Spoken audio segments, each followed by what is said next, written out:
está un poco. Entonces, bueno, como todos ya saben, acceso abierto es un concepto que, entre otros foros, se fue cocinado por la UNESCO, donde se entiende como la disponibilidad gratuita de todos los recursos de información para que cualquier usuario pueda usarla. ¿Y qué entendemos por usarla? Bueno, desde leerla, descargarla, copiarla, distribuirla, imprimirla y reutilizarla, que esto ustedes conocen bastante bien. Y entonces, sin ninguna barrera legal, financiera o técnica, deberíamos poder acceder a los resultados de las investigaciones. Fundamentalmente aquellas que tengan financiamiento público.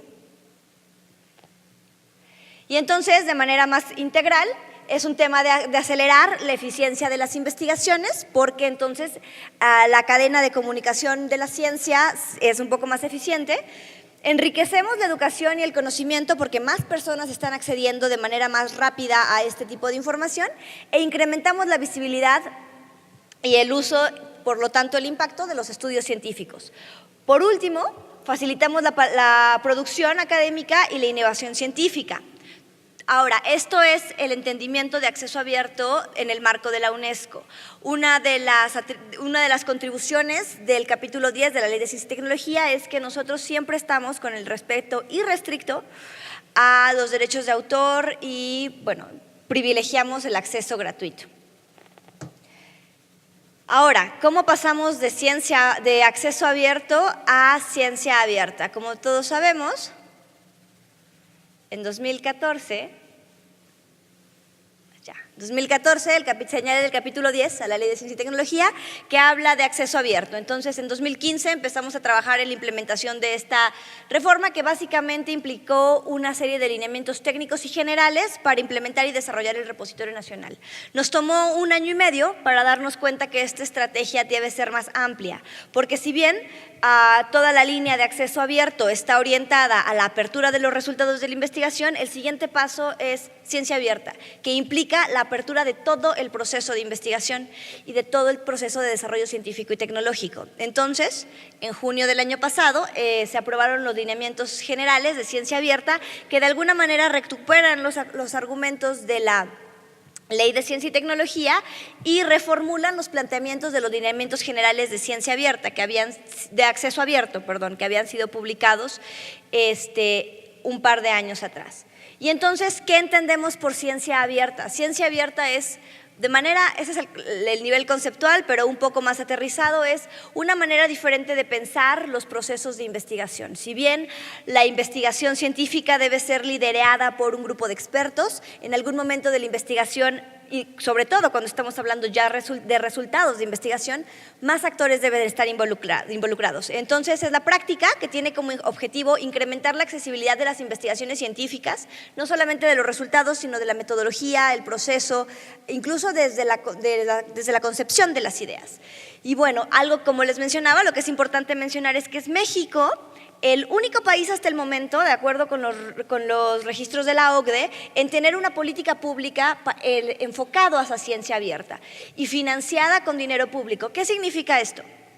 México es el primer país que está articulando acciones públicas con miras hacia ciencia abierta y que esa es una labor administrativa que yo pensaría que es bastante importante, pero además está invirtiendo, está metiendo una cantidad importante de dinero en sus diferentes programas para que empiece a caminar hacia ese lado la lógica del desarrollo científico.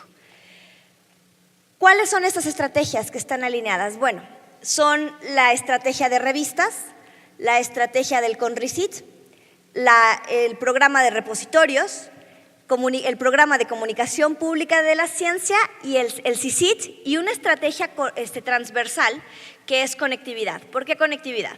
Conocemos un poco los programas, se los voy a platicar en los siguientes minutos, pero conectividad es un eje transversal. Si no tenemos asegurada la conectividad, al menos para las instituciones de educación superior e investigación, la política de ciencia abierta puede verse significativamente limitada. El programa de revistas, el maestro Aldama se los platicará con más detalle, pero fundamentalmente busca elevar la calidad de las revistas editadas en el país. y por calidad, visibilidad e impacto. Y entonces se divide en dos subconjuntos, como ustedes ya saben, es las revistas científicas y las revistas de divulgación. Y entonces, para las revistas científicas, tenemos que son las que son dictaminadas por pares, las de divulgación no tienen la dictaminación, pero están dirigidas a un público más amplio. Tenemos 99 indizadas en las revistas científicas y 100 no indizadas. Para las primeras 99 contamos con las bases de datos de Scopus y Web of Science, y para las otras 100 resultan de un ejercicio de evaluación donde nos apoya Simago. De este tema vamos a platicar más adelante en la sesión de las 5, entonces los invitaría a resolver sus dudas de manera puntual. Clasificación en la que resulten derivado del ejercicio de clasificación que vamos a ver. Y bueno, aquí para las de divulgación son 149,000 pesos y es para mejorar procesos de difusión, incluso editoriales. CONRICIT. CONRICIT es el programa que se enfoca al tema de adquisiciones de recursos de información. Si bien el proceso científico deriva en resultados, necesitas un insumo, y esos insumos son lo que otras instituciones o lo que otros grupos de investigación están trabajando en otros lugares. Y entonces ampliar el acceso a la información científica que se está produciendo principalmente fuera del país. Y entonces, lo importante de esta estrategia es que al día de hoy es la segunda instancia de adquisiciones de recursos de información científica más importante en América Latina, únicamente después de la estrategia de CAPES, que está en Brasil. Esto en función o en términos del monto de inversión y en el monto de recursos científicos que está agregando. Y algunas cifras de este año son 177 colecciones de revistas científicas, donde participan 68 editoriales y bueno, entre esas 68 editoriales tenemos 473,000 tesis, 17 colecciones de libros y 28 revistas de acceso abierto. Tenemos en total 25,000 publicaciones que benefician a 519 instituciones, donde están las que aportan alguna cantidad para la adquisición de recursos de investigación y las que salen beneficiadas en el agregado, que son derivado de las negociaciones con las editoriales. Algunos recursos de información podemos tener acceso más allá de las instituciones que colaboran con el CONRICIT, por eso el número es más alto. Hay 144 bases de datos, principalmente médicas, 18,000 asistentes en las capacitaciones. Como ya saben, CONRICIT tiene un programa de capacitaciones donde visitan universidades para incitar a las comunidades académicas a utilizar los recursos de información disponibles.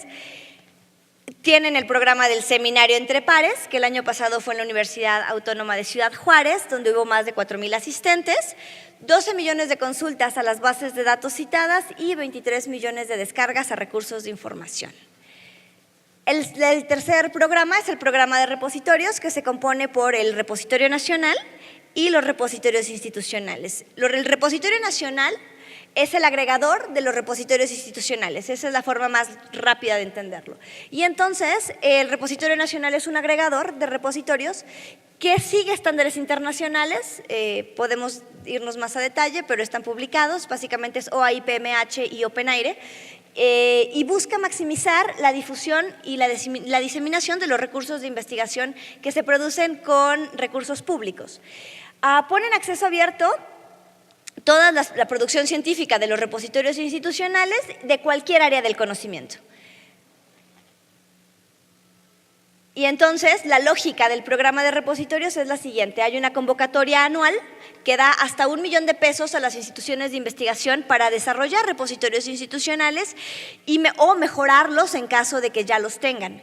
También trae un subprograma que atiende específicamente a los centros de investigación CONACYT, que los ayudan a desarrollar capacidades en términos de recursos humanos, cómo gestionar y cómo administrar estas plataformas. Y al final del día, los dos programas están orientados a interoperar con el Repositorio Nacional. Todo esto respetando el tema de derechos de autor y de manera gratuita.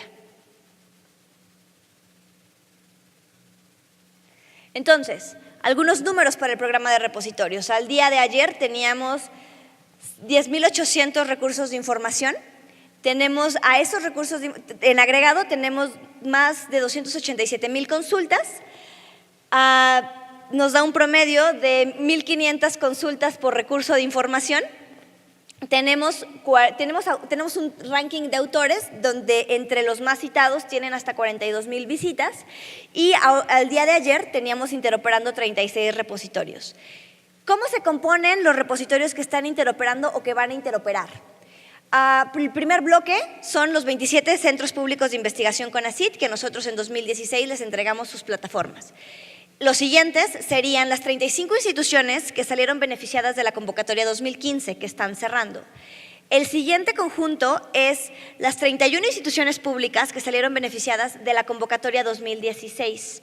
Estamos por lanzar la convocatoria 2017 en este diciembre y estamos esperando tener más o menos 35 o 36 instituciones beneficiadas. Y bueno, solo con los números de centros públicos 2015 y 2016, para mitades de 2018 tendremos la información de al menos 93 repositorios institucionales, o sea, la producción científica de 93 instituciones de educación y de investigación. El programa de comunicación pública de la ciencia, y probablemente este es en el que ustedes se sienten más identificados. El programa de comunicación pública de la ciencia fundamentalmente busca promover la cultura científica y tecnológica y de innovación en un público mucho más amplio. Y entonces lo que hace es financia proyectos orientados a este fin. Y entonces, bueno, por mencionar algunos, es este seminario, el Festival Internacional de… es la Semana Nacional de la Ciencia, que fue en San Luis Potosí el año pasado, el Festival Internacional de Publicaciones Científicas, bueno, y el simposio. Les mando la presentación porque las letras me quedaron muy pequeñas, pero generalmente son eventos masivos. O sea, la intención de este programa son eventos masivos, es sacar a la ciencia de esos silos de donde se construye y llevarlo a un ejercicio de difusión. Generalmente son eventos de simposios, son masivos, hay participación en la FIL, por ejemplo, es parte de este programa. Y toda la actividad que se hace en entorno del stand de CONACYT, que son presentaciones de la Dirección Adjunta de CONACYT, presentaciones de libros y colaboración con los centros públicos de investigación.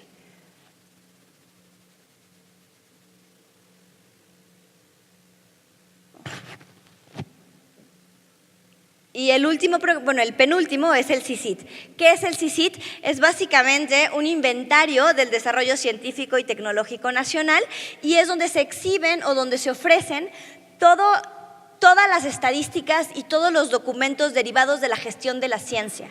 O sea, busca evidenciar lo que se hace actualmente en CONACYT y en México en materia de desarrollo tecnológico. Se mapean los esfuerzos en cualquier ámbito de investigación. Y bueno, para esto tenemos como dos estrategias. La primera es la estrategia que recupera y hace pública la información que genera CONACYT y la segunda es una estrategia de nodales, donde por medio de convenios con los estados de la República recuperamos la información que cada estado está haciendo con respecto a ciencia y tecnología. Generalmente hay entidades estatales que gestionan la ciencia y la tecnología y ellos serían nuestra contraparte. Entonces, el CICIT se compone fundamentalmente de estos módulos, que es, por un lado, en el portal pueden encontrar informaciones de estrategias y programas del CONACYT, información sobre su política y las normativas de estas políticas, toda la información sobre las convocatorias y becas que gestiona CONACYT y estadísticas y datos, cuántas becas, cuántos SNIs por estado, cuántos montos y cuántos programas del PEI por año por estado, desde el 94 a la fecha. También, esa es la información que genera el Consejo, también tenemos información de actores que influyen en la creación de ciencia y tecnología, que es todo el Sistema Nacional de Ciencia y Tecnología. Y ahí están colaborando instituciones de educación superior, públicas y privadas, como la UNAM, la ANUYES, el CIMBESTAF, centros de investigación públicos CONACYT, que son los 27 de la red de centros, información sobre el gobierno federal vía otras estrategias, como por ejemplo el Consejo Consultivo de Ciencias, secretarías de gobierno que tienen sus apartados de ciencia y tecnología, como la CONAVIO para Semarnat, y estrategias e iniciativas privadas entre otros. Y entre estrategias de iniciativas privadas puede ser lo que nos comparte el Foro Consultivo Científico y Tecnológico, y tenemos por ahí también colaborando a empresas de corte no lucrativo. Entonces, el programa de conectividad, que sería el último componente de la política de ciencia abierta, básicamente es una colaboración con la Secretaría de Comunicaciones y Transportes, que está orientada a proveer de banda ancha a las instituciones de educación superior y de investigación. Se encuentra su fundamento legal en el artículo 213 de la Ley de Comunicaciones y Transportes, Radiodifusión, Comunicaciones y Transportes, y la intención es beneficiar a todos los miembros de la academia, docentes, investigadores y estudiantes con anillos que permitan la conectividad internacional, la conectividad nacional y la conectividad metropolitana a través de anillos urbanos. Y lo que se está proyectando es que la estrategia brinde al menos 10 gigabits por segundo en anillos de conectividad gratuita para estas instituciones. Y bueno, la conclusión. La lógica de la política de ciencia abierta es mayor disponibilidad de recursos de información, lo cual nos lleva a seguir la lógica de una retribución a aquellos que están pagando impuestos y cuyos impuestos son utilizados para inversión en desarrollo científico y tecnológico. Es una manera de retribuirle a la sociedad aquella inversión que se está haciendo en esta materia. A la par, este ejercicio nos permite acelerar el desarrollo del conocimiento científico y tecnológico, porque, repito, más actores tienen acceso a esta información y, por lo tanto, pueden colaborar de manera más ágil. Al final, la meta de esta política es democratizar todo el proceso de generación de conocimiento científico, empezando por el acceso y después por todo el proceso de desarrollo, de desarrollo científico, que incluye las metodologías, las ideas, los procesos y los mecanismos de análisis. Entonces, la política de ciencia abierta cumple con, les compartimos la presentación, pero con todos los argumentos que en su momento expone la UNESCO, que tiene que ver con mejorar la capacidad educativa de las instituciones de educación superior, porque entonces tienen mayores insumos para hacer su labor, mejorar el acceso para estudiantes, que son nuestra población generalmente más vulnerable, y en su momento no pueden acceder a lo que te cuesta el acceso de un paper, que va entre los $30 y $65, mejorar y legitimar a las instituciones de investigación al momento de exponer o de darle mayor difusión a sus resultados de investigación, pero también tiene una visión a futuro, que es la que está adoptando la OCDE, en el sentido de empezamos con la lógica de acceso abierto, seguimos con un proceso de ciencia abierta, pero con la mirada a innovación abierta. ¿Cuál es la diferencia entre estas tres iniciativas? Los actores que se van involucrando y en qué momento se van involucrando. Para acceso abierto son resultados de investigación y generalmente es un público especializado. Ciencia abierta, más actores pueden empezar a colaborar. E innovación abierta, se espera una colaboración coordinada entre gobierno, instituciones de sector empresarial e instituciones de educación superior, con la intención de que lo que esté financiando el gobierno, produciendo las instituciones de investigación, en algún momento se conviertan en proyectos de innovación que puedan capitalizarse en desarrollo tecnológico o en productos más sofisticados. ¿Dudas? ¿Preguntas?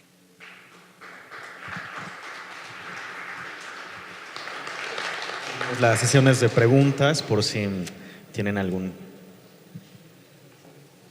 Hola, Eunice, Adrián Orozco de Michoacán. El derecho de la información comprende tres sujetos doctrinales, que es el sujeto universal, entendido como cualquier ciudadano, el sujeto cualificado, entendido como el periodista o el medio que se dedica profesionalmente a compartir información, y bueno, hay un tercero que no recuerdo en este momento, pero la pregunta es la siguiente: en el desarrollo de esta política de acceso abierto y posteriormente de ciencia abierta, ¿están considerando instrumentos específicos para atender las distintas categorías de sujetos doctrinales del derecho a la información? Te lo pregunto porque, como nos acabas de describir en esta última parte de la presentación, todavía están en un nivel en el que el usuario tiene que poseer recursos de interpretación especializada y no hay quizá elementos visibles en este momento del desarrollo de la política para el acceso ciudadano, por ejemplo, o para materializar objetivos de gobierno abierto o de una serie de conceptos que también están relacionados con objetivos de la UNESCO y del propio derecho a la información. Sintetizo tu pregunta a ver si la entendí correctamente. Si la política está considerando el acceso a los 3 niveles de los usuarios, que yo los vería como hacer y disculpen el anglicismo, una perfilación de usuarios y entonces estrategias especializadas o focalizadas. Y la otra es que si la política de ciencia abierta en algún momento tendría contemplado, y ahí ya se me fue. Desarrollar canales y recursos específicos para estos para cada una usuarios. de las audiencias. Así es. Ok, sí. La respuesta corta es sí. Cada uno de los programas tiene, bueno, a ver, yo aquí abordo al mismo tiempo otro tema. ¿Hay barreras al acceso de la información? Sí. Y entonces esas las queremos brincar. Hay barreras a la información en general. Hay barreras al acceso a la información científica, todavía más. Y esas justo son las que queremos brincar con acceso abierto. Pero entonces, ¿qué es lo que pasa o qué nos dimos cuenta con acceso abierto como tal? Que lo podemos ver materializado con los 10.800 recursos de información que están ya ahorita disponibles en el repositorio. Hay 2 barreras. Y ahí sí, discúlpenme un poco el anglicismo, pero hay un tema de data literacy y hay un tema de digital divide. O sea, es brecha digital y la otra es alfabetización de datos. Y entonces, dentro de los recursos que tenemos en el repositorio institucional, ¿cuántos de esos pueden ser descargados por todos? Pero ¿cuántos de esos de verdad son útiles o accionables para una comunidad más amplia? La respuesta es corta, así en su estado crudo por una comunidad de expertos. Pero entonces está el programa de comunicación pública de la ciencia, que lo que hace es tomar esos programas, y ahí es donde están ustedes, tomar esos recursos de información y convertirlos en materiales más consumibles, porque desde la perspectiva de la política, el tema de brecha digital y el tema de alfabetización digital y alfabetización de datos no tendría por qué ser una barrera como tal. Sí necesitamos algo que ustedes están haciendo muy bien y el concepto lo conocen, que son infomediarios. Ustedes toman la información cruda, la convierten y sacan otro producto que es consumible por una audiencia más grande. Entonces se está pensando, sí, un ejemplo muy claro es la agencia informativa y sí está incluida en nuestra estrategia. Gracias. De nada. Sobre el acceso a la información, hay un tema que ha estado en la discusión de la mesa por años, que es la famosa base de datos, donde podamos acceder a saber qué investigadores reciben, cuántos fondos públicos y en qué están haciendo la investigación. Y ha habido la discusión de que esa base de datos existe, al menos Javier Soberón decía que la dejó lista cuando salió. La pregunta es, ¿dónde? O sea, yo creo que ese es un punto fundamental, que cualquier ciudadano, incluyendo los periodistas, podamos saber qué investigadores reciben fondos públicos y en qué lo están utilizando. Sí hay una base de datos, esa básicamente es el agregado del financiamiento de CONACYT a lo largo de los años, entonces existe.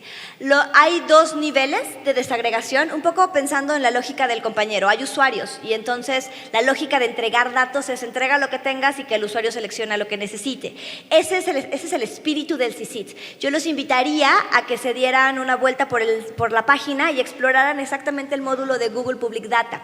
Estoy casi segura que no vas a encontrar eso, pero entonces esto que nos expresas es justo eso. ¿Qué otra información está haciendo falta en ese portal? Entonces yo lo que te invitaría es que ahí hay unos datos de contacto y nos empiecen a decir, mira, si me presentas esta información desagregada por esto, la podemos hacer pública. Y justo lo que nos permite Google Public Data es, a diferencia de la transparencia reactiva de INAI, es que yo ahí puedo cargar todas mis bases de datos y tú haces los cruces que ocupes y te arroja y te grafica y las descargas como quieres. Porque ese es otro punto, Es muy difícil acceder a la información en CONACYT. No sé si otros han intentado conseguir información, pero tan simple como que la otra vez quería yo mandarle un oficio a Jesús y quería saber si era licenciado.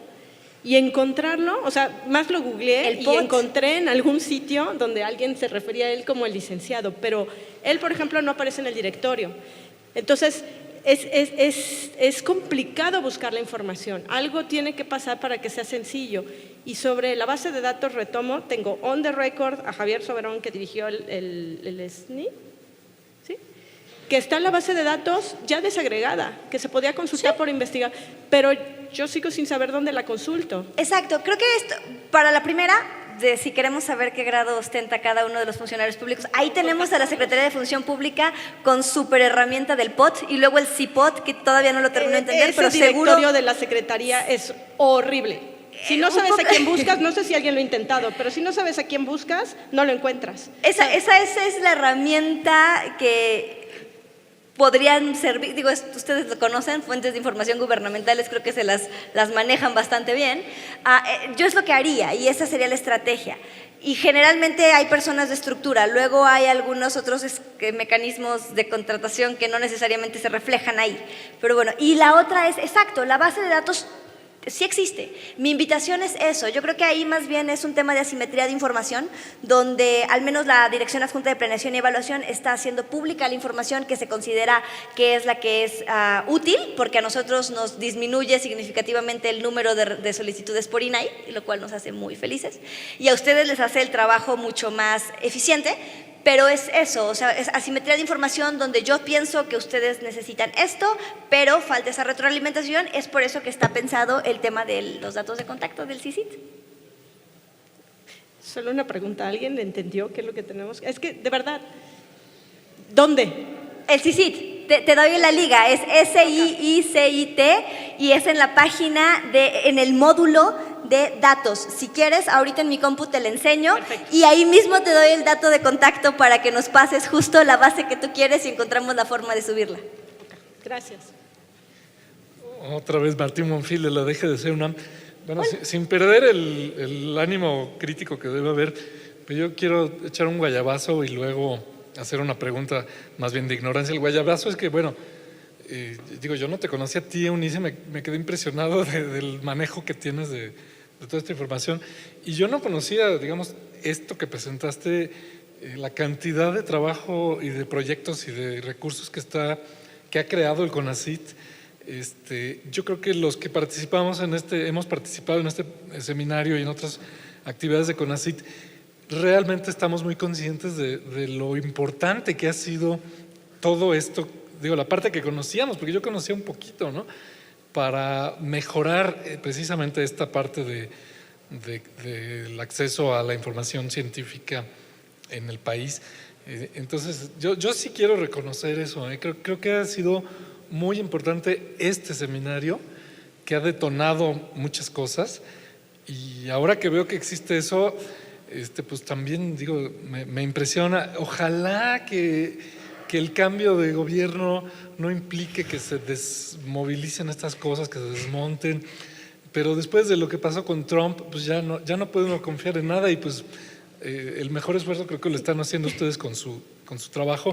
Pero yo sí quería echar ese guayabazo, perdón. Gracias. Y la pregunta es absolutamente de ignorancia. Yo no tengo la menor idea de todo esto de acceso público, pero es un escenario de miedo, así que yo digo, ¿no hay algún escenario en que pudiera ser contraproducente un acceso tan amplio a la información científica? Por ejemplo, que un partido verde o cualquier cosa quisiera armar una campaña, por ejemplo, contra los organismos transgénicos y eligiera bajar la información de cuánto dinero están teniendo disponible para sus investigaciones, investigadores que trabajan con transgénicos, y a partir de esos datos de dinero armar una campaña de desprestigio que pudiera dañar ese tipo de investigación. O sea, estoy inventando, es ciencia ficción y es de ignorancia, pero tómalo con eso. No hay un límite en que pudiera ser contraproducente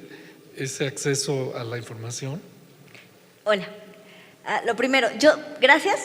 Sí, claro que hay un riesgo, no te preocupes, estamos haciéndolo todo lo que se puede para asegurar la continuidad de esta estrategia. Y yo sí te conocía. De hecho, estamos financiando el repositorio Ameyali ahí en la DGDC. Y es impresionante lo que están haciendo ahí. De hecho, si todo sale bien, en un par de meses podrás ver el repositorio de Ameyali interactuando con el repositorio nacional. Eso. Y entonces, para lo otro, yo pensaría que sí. A ver, sí hay formas de desvirtuar el acceso y sobre todo el uso de la información que es pública, pero yo no creo que ese deba ser el espíritu. ¿Por qué? Porque eso es justo lo que fomenta el secretismo y no es el espíritu, al menos de esta política. Que puede pasar, sí, pero al final del día es un tema de interpretación. Estamos convencidos que atrás de cada proyecto financiado por CONACYT hay una lógica. Y entonces, esos tipos de casos se analizan caso por caso. No es la primera vez que nos ha pasado. Nos ha pasado que utilizan la información, le hacen una interpretación no necesariamente fiel a al programa o a la lógica, Y nos toma un par de semanas sentarnos con la persona que lo hizo, explicarle, comunicarle y entonces aclararlo fundamentalmente. ¿Puede pasar? Sí, ha pasado también. Estamos por ahí familiarizados con el proceso para volver a virtualizar, a regresarle la virtud a estos ejercicios, sí. Y ese es el espíritu. Jamás el espíritu de decir, no, esta parte no la expongo porque puede salir. O sea, las posibilidades son infinitas y creo que es desgastante estar pensando cuáles son los malos usos, más allá de apostarle a los beneficios que puede generar y a entender que son procesos de comunicación. Gracias por educarme, porque para eso sí se le pregunta. Y bueno, será interesante porque también ha habido casos como de aquel famoso investigador de Aguascalientes que ha investigado la fotosíntesis humana y vendía lámparas fotosintéticas con pigmentos de melanina que según entiendo recibió financiamiento de CONACYT hace años. Estaría padre bajar esa información pues, para señalarle a CONACYT, si es el caso, no lo he verificado, pues que hay proyectos que no deberían haberse financiado, pero gracias por educarme de veras. No, ¿de qué? Y en ese caso en específico, para cerrar, aquí es importante diferenciar dos cosas. CONACYT es un financiador de ciencia y tecnología, por lo tanto, vía los SNIs, que son miembros de una red de evaluadores, valida los proyectos de investigación que postulan para cada uno de sus programas para revisar la calidad de la propuesta. La ética de la investigación, y eso está en los convenios de asignación de recursos, y de qué hace el investigador con ese dinero y cómo conduce esa investigación y por lo tanto los resultados de esa investigación son del investigador. Entonces ahí sí es importante como separar el rol de CONACYT como financiador y validador de proyectos y el rol del investigador y líder del proyecto. Gracias. Hola, buenas tardes. De la agencia COIN, yo tengo una duda en cuanto a los repositorios de información. Había, no sé, tú me puedes actualizar más, ¿qué tan obligado está el investigador a subir la información puesto que es financiado por dinero público? Yo quisiera que mucho, pero la verdad es que es voluntario.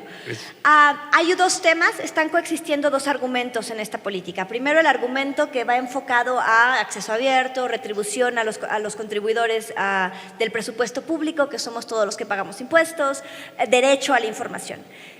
Pero al mismo tiempo está la parte de derechos de autor. Y al mismo tiempo está la parte de desarrollo tecnológico, desarrollos de patentes, que de alguna manera están financiando el desarrollo de ciencia y tecnología. Si queremos que la participación en el desarrollo científico y tecnológico, la participación privada en desarrollo científico y tecnológico incremente, como es en los casos de los países Alemania, Japón, que la proporción es 70-30 y aquí estamos exactamente a la inversa, debemos permitir eso. ¿A qué le estamos apostando? Es voluntario, en la ley está voluntario, en los lineamientos generales y en los lineamientos específicos de repositorios sigue siendo voluntario. ¿A qué le estamos apostando? A generar una herramienta de difusión donde el autor encuentre el valor de hacerlo. ¿Cuáles son los mecanismos que hemos creado? Hemos monitoreado cuáles son los servicios que un autor está esperando de un repositorio como estos, como son gestión y preservación de todos sus recursos de información. Y una estrategia, que este sí fue el palomazo de CONACYT, es el depósito en oscuro. ¿Qué significa el depósito en oscuro? Yo tengo una patente y entonces, bueno, las patentes como sabemos son públicas desde que las registramos, pero pensemos yo tengo un prototipo y entonces el prototipo lo subo al repositorio nacional, capturo metadatos, los metadatos son públicos, pero el recurso de información está en oscuro hasta que se vence el periodo de embargo o el periodo de licenciamiento dependiendo del tipo de producto.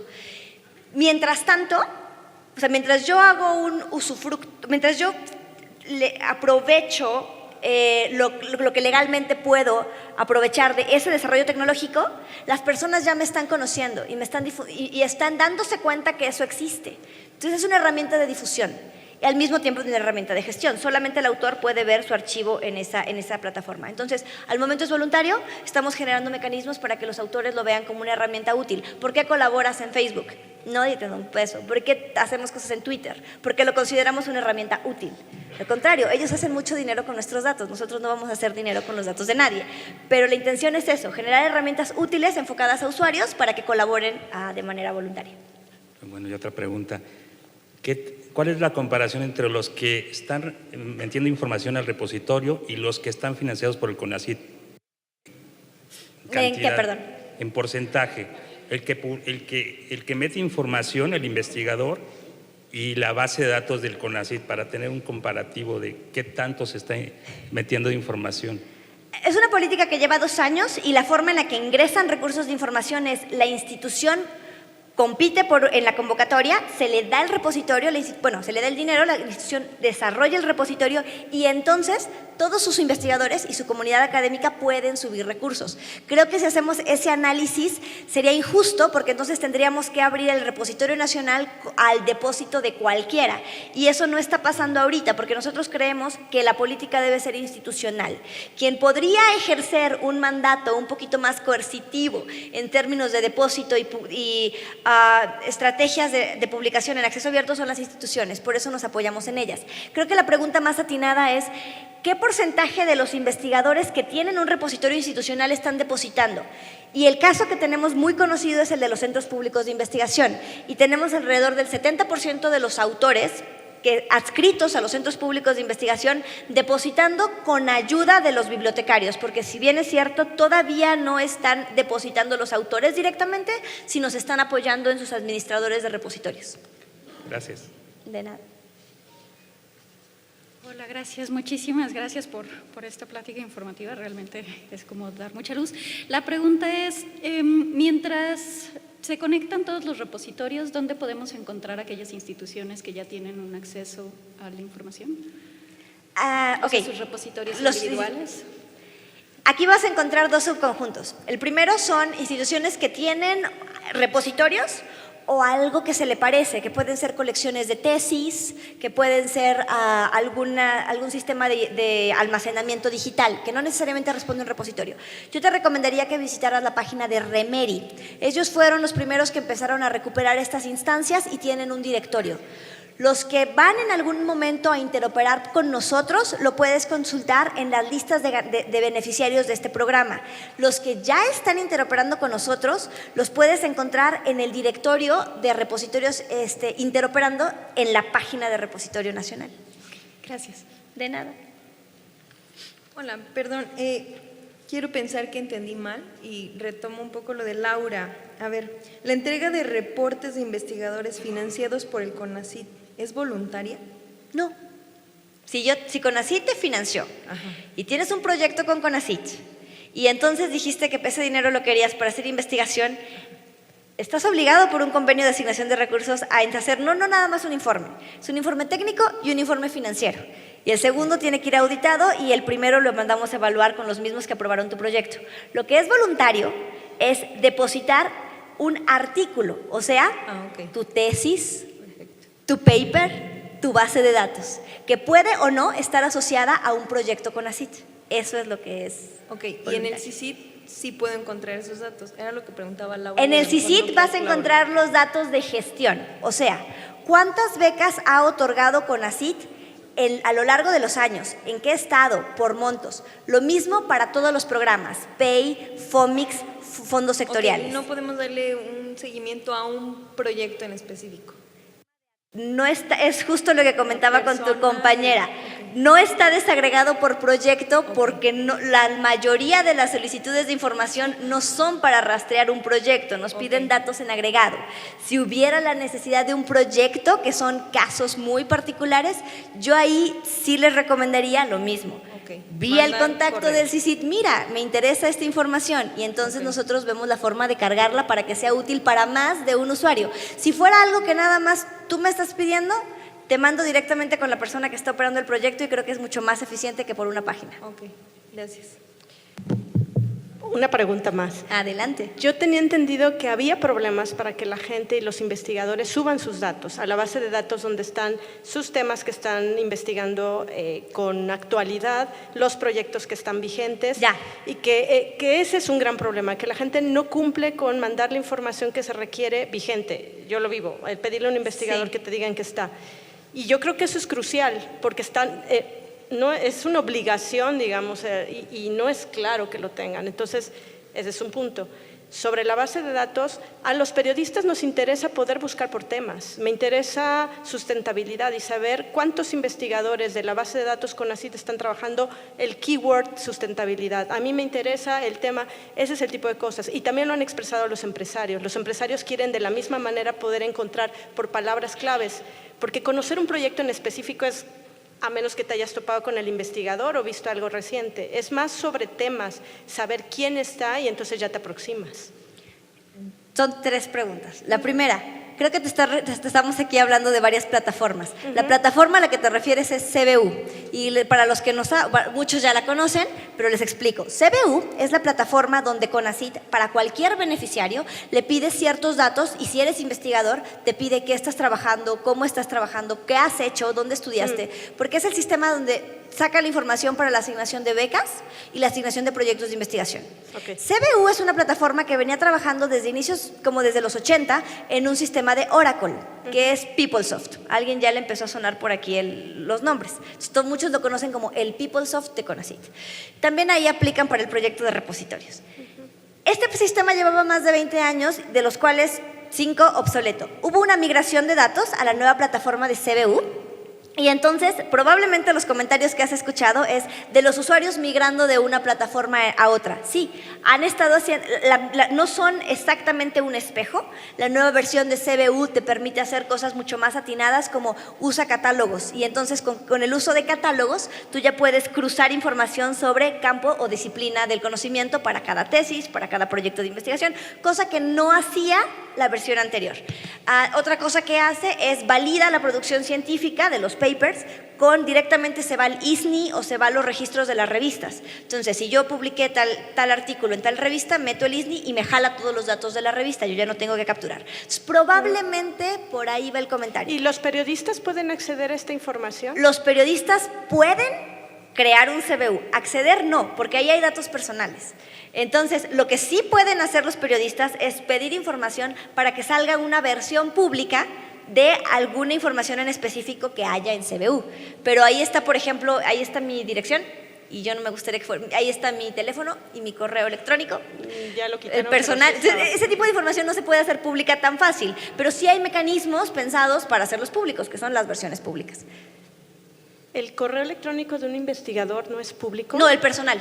Lo que pasa es que tú sabes, yo, por ejemplo, cuando solicité mi beca CONACYT hace bastantes años, yo no quería atarlo, y eso pasa mucho, a un correo institucional, porque el día de mañana yo me mudo de institución y entonces ¿cómo hago la portabilidad de mi CBU? Entonces, generalmente los investigadores usan correos personales por un tema de portabilidad.